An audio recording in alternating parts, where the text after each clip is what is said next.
I'm going to show you a little bit of technique. We videotaped it so that everyone could see close up how to actually do the two-stranded color work. There are multiple techniques for doing this, about how to hold the yarn. I'm going to show you two of them. Then we have a guest demonstrator who's going to show you the third one because I tried it and I couldn't master it myself. It's not my usual method. So I invited a dear guest to show us that. And to get started, you have to remember we talked about the foreground yarn needs to travel under the background yarn. So you just need to determine right off the bat which is your foreground yarn and which is your background.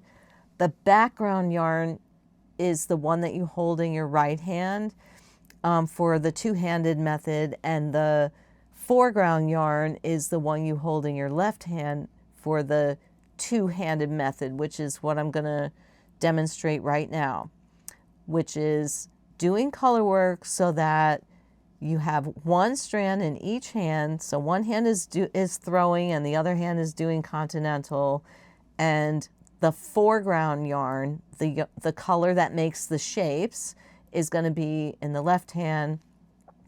The background color, the color that travels behind, is going to be in the right hand. All right, now I'm going to work along. Now knit over to the point at which I'm going to change colors, and I'm going to, now the color in my left hand is going to come through the loop. I'm going to pick that color for 2 stitches, then 2 stitches of gray,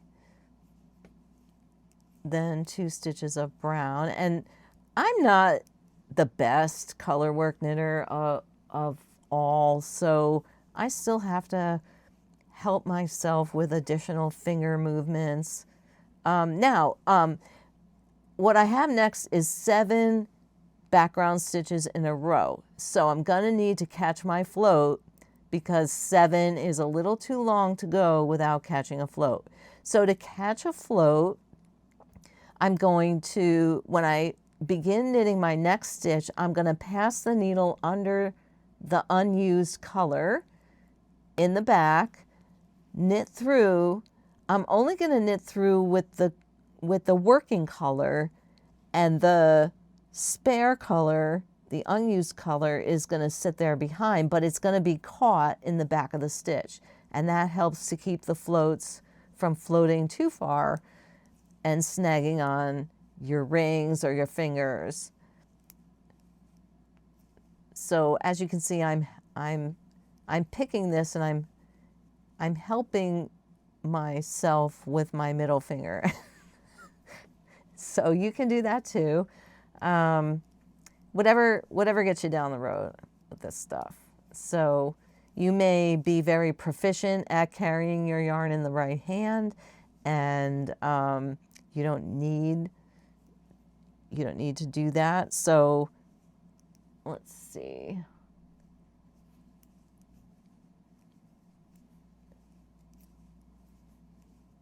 Oops, I forgot to catch my float, so I'm going to back up and do that now.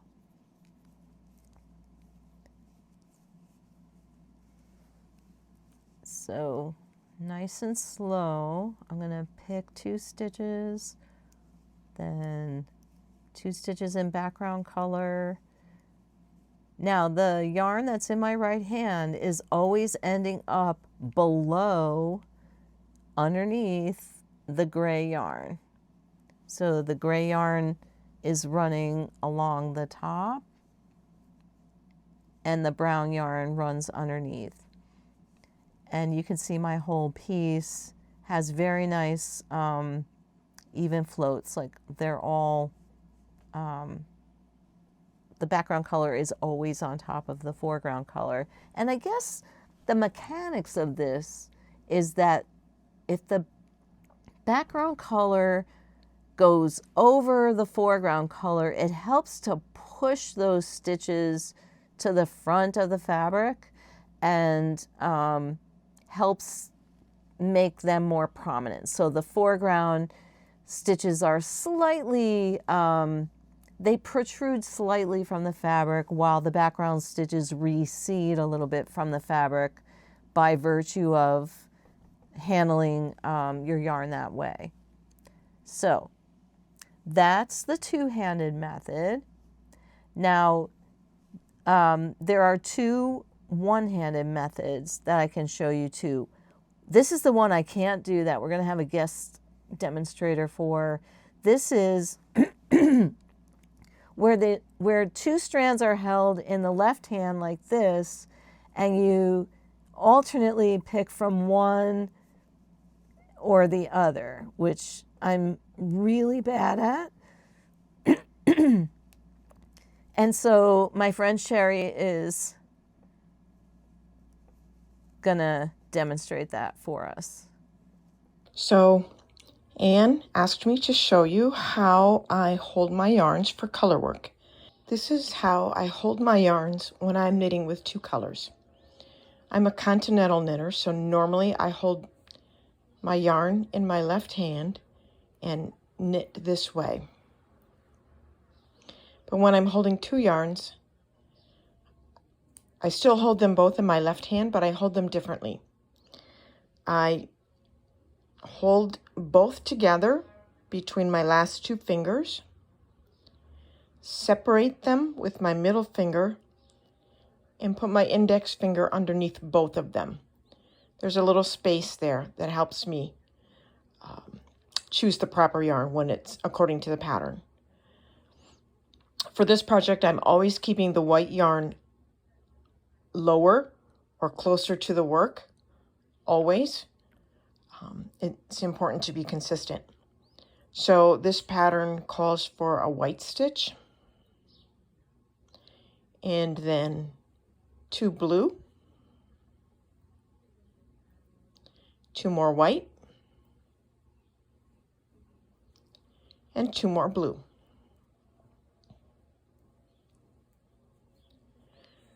Occasionally, I stop and reposition because this particular yarn is pretty sticky. And I try and remember to keep my fingers pretty close to the work. Otherwise, it messes up the gauge. So here we have 3 and 1 and 3 more.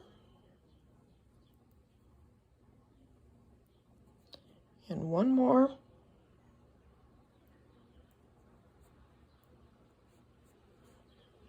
And 3 more.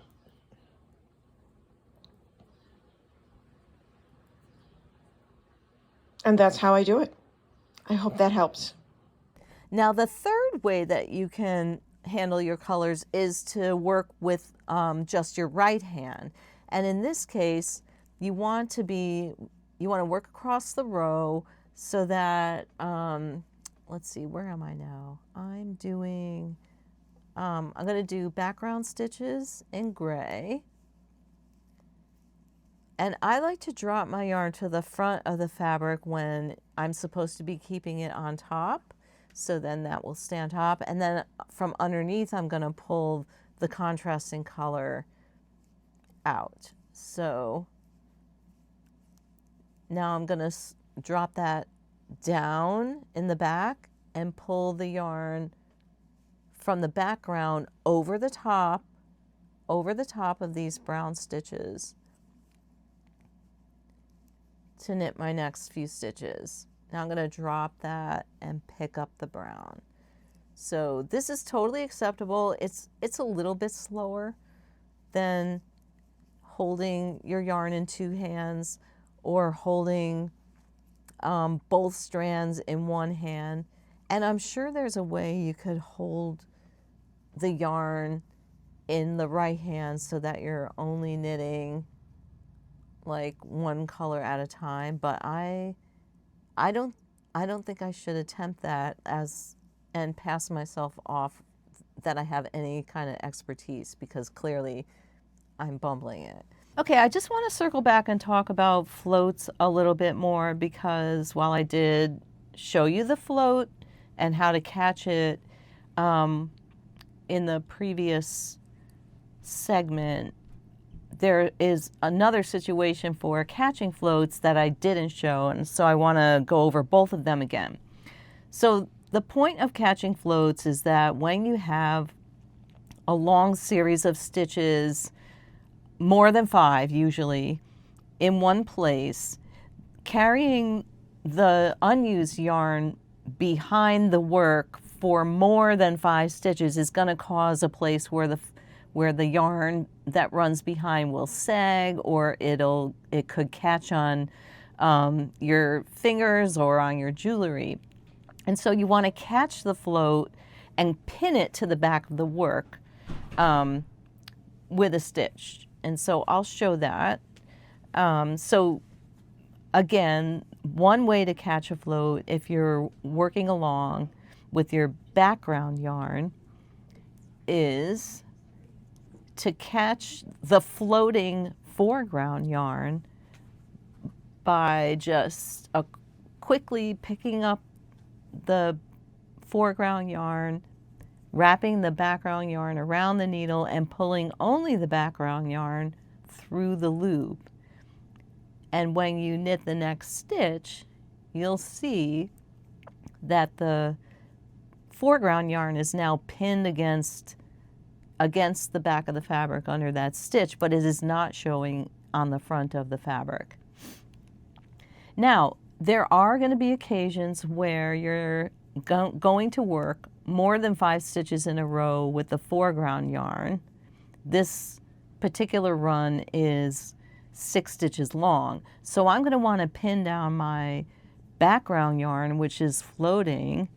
I'm going to want to pin that down about halfway across that length of stitches. And so when it's the background yarn that you want to pin down, this is how you do it. I'm knitting along with my foreground yarn, the white, and now this is the stitch I want to catch the float on. It's a little complicated, but you take the background yarn and throw it over to the left over the foreground yarn and make a loop, and then you're going to pull the foreground yarn through, and only the foreground yarn, so that the background yarn stays behind the work but is now pinned into that 4th stitch, and then continue with your foreground yarn to work. And you can see that here's the float, and it's pinned behind this stitch here. So let's do that again. I'm going to be working along with my white foreground yarn, and I've knit 5 stitches since I caught that float, and now I'm getting ready to knit the next stitch in white, but first I'm going to throw the background yarn over and make a loop. I'm going to pull the white yarn through that loop and the loop on the needle. Oops, didn't achieve my goal there. Let's see, there we go. There we go, and it's been kind of lassoed into place behind the work, pinned to that stitch. So that is 2 different ways to catch floats, one from the left and one from the right, or I should say one from the left and one from the right. And there you go.